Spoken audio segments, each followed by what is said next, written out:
Hello. We have a lot of questions about zips, and we have a lot of people say that they aren't confident putting zips in, so I thought I would do a quick video for you. So the things that you need is obviously your fabric. You can actually add zips to anything, to stretch fabric, to woven fabric. I'm just going to make a quick little pouch today with woven cottons, but it's worth saying that you can add them to anything, and the methods of adding a zip is pretty much the same, like over all applications. The only difference would be if you're doing an invisible zip, there's a special foot that you use for that, but I'm just going to go through normal zips today. Now, you can use your normal foot to put a zip in if you don't have a zipper foot. The only thing is that you won't get as close to the edge of the zip as you might like, so you'll see more of the zip tape. So when you're sewing, I should go this way, you'll only be able to get this close to the zip, which means you'll have quite a bit visible.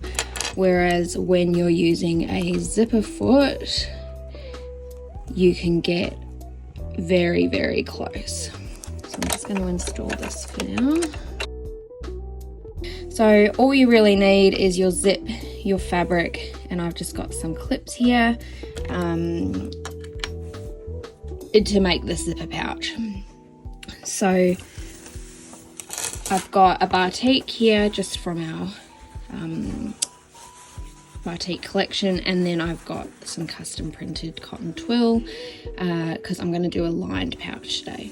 So you pick which one you want on the outside. Now my daughter has asked for the batik on the outside, and you put it the right side of the zip face down to the right side of the fabric. Now with your batiks, they look the same on both sides, so it doesn't really matter.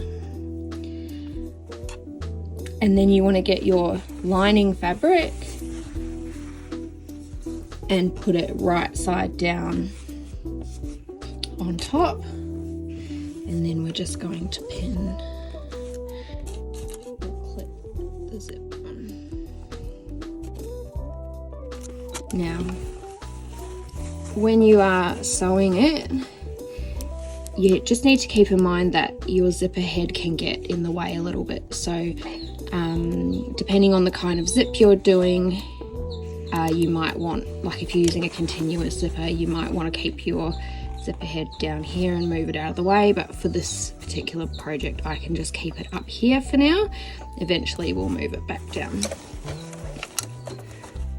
So when you put your foot down, you want the edge to be along the edge of the zip teeth, and you want your needle point to be in a 0 position, and you'll see that it comes down very close to the zipper teeth. So I'm just going to go back a bit, and we're just simply sewing in a straight line down the side of the zip teeth.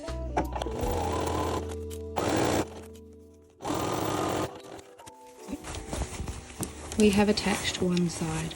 Now, if this was not lined, you don't have to top stitch it, but when there is a lining, if you don't top stitch it, the lining gets caught.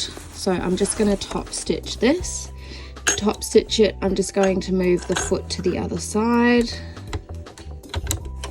and move the needle to the far right, which on my machine is a 7. Going to do the same thing, put the foot on the side of the teeth, and you can see that I'm able to top stitch it very close to. Now, if you go further away, that's totally fine. It's just an aesthetic thing, but in this instance I'm wanting to get quite close to the top.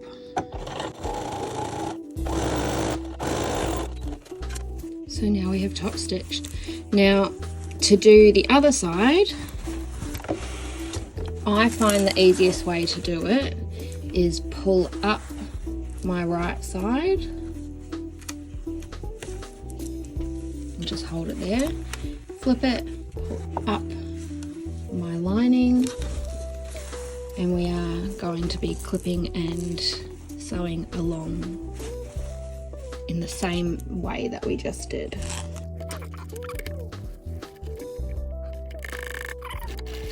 And stitch. So what you're going to have is two sort of flaps like this, and you want to flip it. This is just inside out, but either way, so that we can top stitch the other side of the zip. And that is easiest done with the zip open, but you can do it with the zip closed, but this is just the easiest way to do it.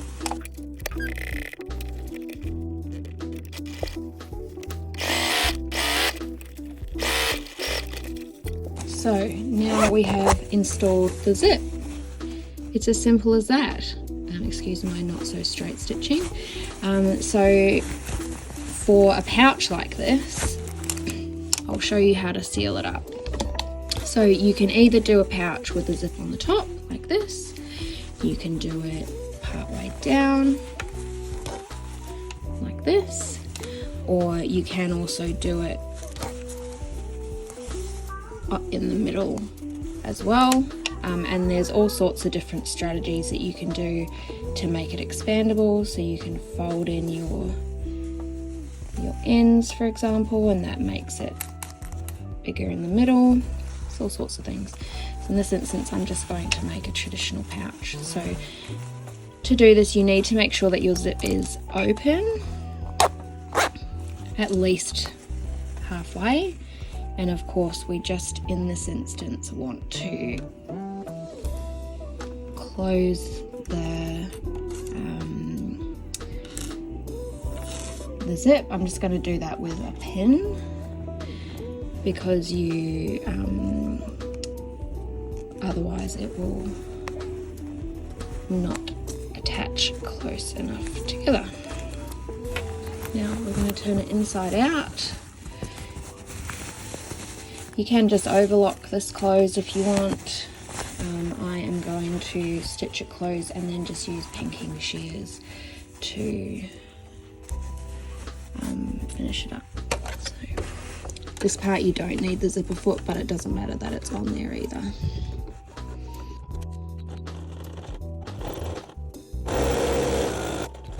So because this is a cotton fabric, I just want to trim the edge with pinking shears so that the cotton fabric doesn't fray.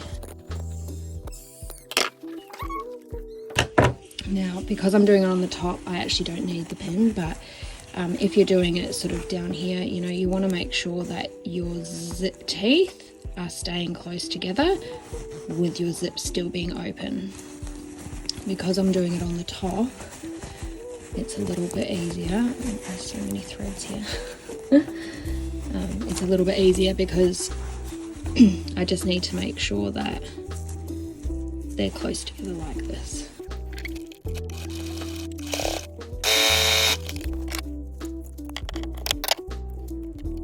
Just trimming the threads.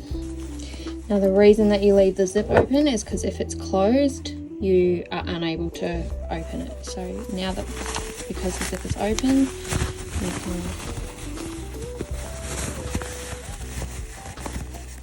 flip it.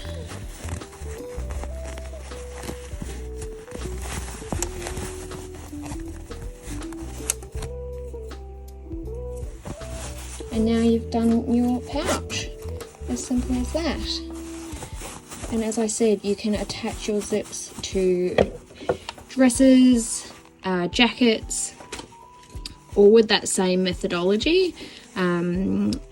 Your pattern will have some instructions on how to do different types of zips, because you do have zips that are open-ended, This one has stoppers at both ends, but you do have open-ended, you've got continuous.